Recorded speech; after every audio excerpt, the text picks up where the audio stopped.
Hello everybody, this is Klapka Van. Pustíme si video teraz, ktoré ma dosť zarazilo, hej? A za chvíľku vám poviem prečo.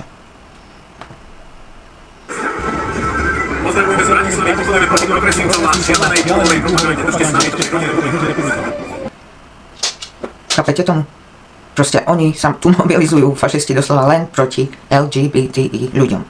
Toto nie je stretnutie za rodinu, toto je stretnutie za fašizmus. Lebo ak by to bolo za rodinu, tak rodinu podľa mňa rozbíja alkoholizmus, by bojovali proti alkoholizmu, a potom by bojovali proti drogám, to tiež rozbíja rodiny. Hlavne by bojovali proti, s prepáčením, kurvám, ktorých je vôbec plný internet. Belka tu papa, môj psík, tak nech bude tu robiť teraz hluk, nevadí. Bojovali by proti tomu, že sa tu normalizuje, že ľudia sú zosobašení a majú, neviem, kľudne aj 3 kurvy naraz. Ale je to úplne akože normálka, ako napríklad náš Fico, hej, no nemá ich naraz, mal ich postupne, ale to nič na veci nemení. A takí ľudia majú právo sa proste aj potom rozviesť a zase sa zosobášiť a rozviesť a zosobášiť a rozviesť a zosobášiť. Proste pohodička, hej, to je normálne tradičné.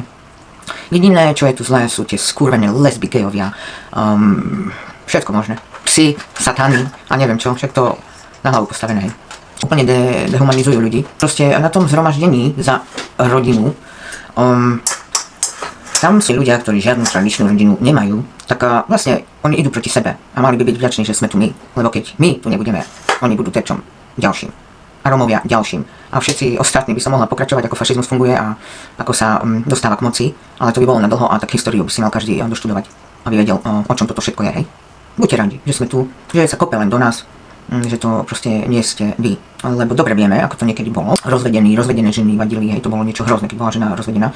Preto oni uprednostňovali taký život, že v manželstve, hoci chlap ženu bil, takže koniec proste hlavne, že to manželstvo pokope, deti pritom trpeli, tu nevadí, to je proste tak veľmi tradičné, hej. No a stále to u nás tak je, žiaľ. Proste ste si vybrali LGBTI, hej, že my sme tí zlí, my sme psi, my sme satani. Ale povedzme si pravdu, každý normálny človek vie, že to je blbosť, hej. Každý normálny človek, ktorý žije v realite a nesedí len na internete a nepozerá, čo títo fašisti im podsúvajú pod oči. Každý vie, že aj napríklad na Gay Pride New Yorku kľudne aj 3 milióny ľudí príde a sú úplne aj sa úplne normálne správajú a ukážu sa tam možno 10 jedincov akože satanistov a potom hádžu títo fašisti všetkých do jedného mecha, hej.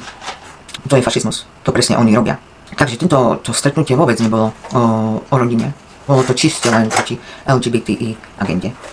Áno, len aby sme boli v pozore, že čo sa tu deje. Chcela by som preto vyzvať teda úplne normálnych ľudí, ktorých stále je, verím, že väčšina, ktorí si nepodľahli tejto temnote, lebo toto vedie len k jednému, pokiaľ to bude pokračovať takýmto smerom, tak to budú milióny mŕtvych, preto budeme my, potom to budú oni, proste vieme, hej. Chcela by som vyzvať ľudí na to, aby otvorili oči, čo sa tu skutočne deje, aby kľudne, keď sú tie Gay Pride, vyšli sami pozrieť, ako to na Gay Pride skutočne je. My existujeme, hej. Nevymažete nás, môžete páliť aj knihy, aj neviem čo. Zbytočne aj v minulosti milióny mŕtvych ľudí a nič sa nezmenilo, lebo proste sme tu, je to prirodzené, že existujeme, aj zvieratá sú homosexuálne, je to príroda, žiadny satanizmus, ako vy tu nás robíte satanov, ja som z LGBT komunity a som veľmi nábožensky založená, veľmi, modlím sa našemu Bohovi, Ježišovi, stále vo mne žije v mojom srdci, tak ako aj vo vás, akurát nechodím do kostola, odkedy som na Slovensku. Slovenská republika nie je kostol, že teraz budeme všetci žiť akože v kostole, hej. Proste máme právo každý žiť život, aký uzná za vhodný, pokiaľ nikomu tým neubližuje. Zneužíva sa tu náboženstvo veľmi, ale zlo sa nedá zakryť za vieru. Proste nedá. Tí fašisti tvrdia, že my sme chorí ľudia, nie sme chorí ľudia. Určite nie. Sme proste prirodzení. Ešte za komunistov to bolo vyvratené z chorób a LGBT ľudia boli mučení a kadečo, aby ich konvertovali do toho, aby boli proste heterosexuálni, ale proste to nefunguje, to je proste dané prírodou. A chcem sa vás opýtať, dokedy sa na to budeme len prizerať. Ešte nie celé 100 roky dozadu sme takýchto ľudí vešali na šibenice a teraz sa toto tu normalizuje. Nie je to správne, je to zlé a je to finančne sponzorované hlavne bilionármi z Ameriky a Rusmi, bohatými. Celý svoj život sa pohybuje medzi heterosexuálnymi ľuďmi, normálnymi heterosexuálnymi ľuďmi, nie tými tu, čo robia tieto zhromaždenia za rodinu. To sú, prepáčte, podľa mňa máte veľmi homosexuálne sklony, lebo vás to nejako irituje, stále rozmýšľate nad nami. Ani ja to ako nerozmýšľam nad LGBT ľuďmi ako vy, to je chore. A nad genitáliami cudzích ľudí, to je úplne, že abnormálne také, že to človeku je z toho až smiešne, sorry. Ja si ako myslieť na niekoho, čo tam má pod nohavicami, človek, ktorého nepoznám. A že sa nejakí transgenderi dávajú preoperovať. No verte tomu, že títo ľudia to nerobia len preto, lebo to je trend, alebo neviem čo. Títo ľudia to robia, lebo sa tak proste cítia. A genitálie tu nie sú proste nerozhodujú o tom, ako sa človek cíti. Ja tiež tak mala nenávidím sukne. A za komunistov som musela nosiť sukne, asi dneska pamätám. Chore, odporné to bolo proste. Nechcem sukne, nebudem nosiť sukne a basta. Ak predsa mám chuť, že si ju oblečiem, tak raz za čas si ju oblečem a musím sa na to cítiť. Hej. Čiže je to o tom cítení. Kedy ženy nemohli nosiť nohavice. Viete si predstaviť, že by sme dnes nemohli nosiť nohavice? Len sukne. No tak nenúte proste tých ľudí. No, taktiež ich rodičia sú tam, oni rozhodujú, oni vedia, poznajú svoje deti najlepšie. Hej. Prestaňte s tým zlom. Strašne veľa si dovolujete proste. Ja si ani neviem predstaviť, že by som niekomu takto zasahovala do života. To je, ja neviem, odkiaľ toto prišlo, ale teda viem, odkiaľ to prišlo. Prišlo to od tých najväčších, ktorí to financujú, ale to tiež pominie. V Amerike už na to prichádzajú Američania, že podľahli proste fašistom. Ten hlavný tam sa ešte tam nerobí neplechu, lebo ten sa len tak moci nevzdá, ale nakoniec to aj tak všetko dobre dopadne. Láska zvíťazí, láska a zdravý rozum, hej. Nenúte ľudí, aby boli takí ako vy. Že sú tie pochody, to je boj za práva, dokedy nebudeme mať všetci rovnomerné práva. Tak tie pochody tu stále budú. Ja neviem, prečo vy robíte tie pochody, ja neviem o tom, aby niekto bol zavraždený len kvôli tomu, že je heterosexuál. Ale LGBT ľudia to zažívajú. Je to realita. Preto sú tie pochody, hej. A inak tie vaše pochody ani nevadia, len keby ste to proste nazvali za rodinu proti všetkým tým veciam, ktoré som spomenula.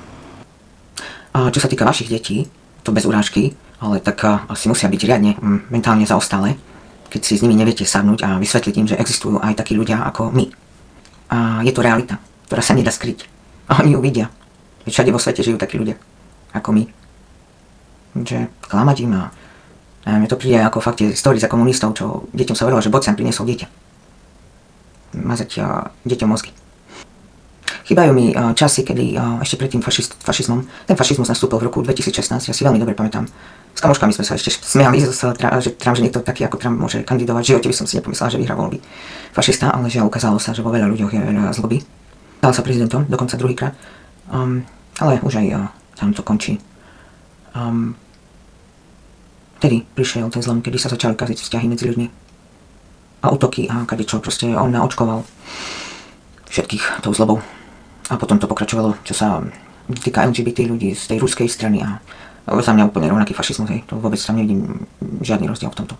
Je ale smutné, no, že sú takto porozbijané vzťahy, ale začali to fašisti, hej. A normálni ľudia nebudú už viac ticho a pozerať, ako to zloba rastie na sile. Toto sa vôbec nemalo diať. To zlo. Ale žiaľ, ľudia majú narcistické sklony. Takto sme sa nenarodili. Nenávisť je naučená. Prebuďte sa, ľudia. Toto zlo vôbec nie je potrebné. Treba len žiť reálny život a neveriť všetkému na internete. Treba cestovať a spoznávať ľudí a iné národnosti. Lebo nič nie je až také zlé, ako sa zdá. Ešte nie je neskoro, aby sme všetci vyskočili z toho vláku, ktorý sa ženie do temnoty.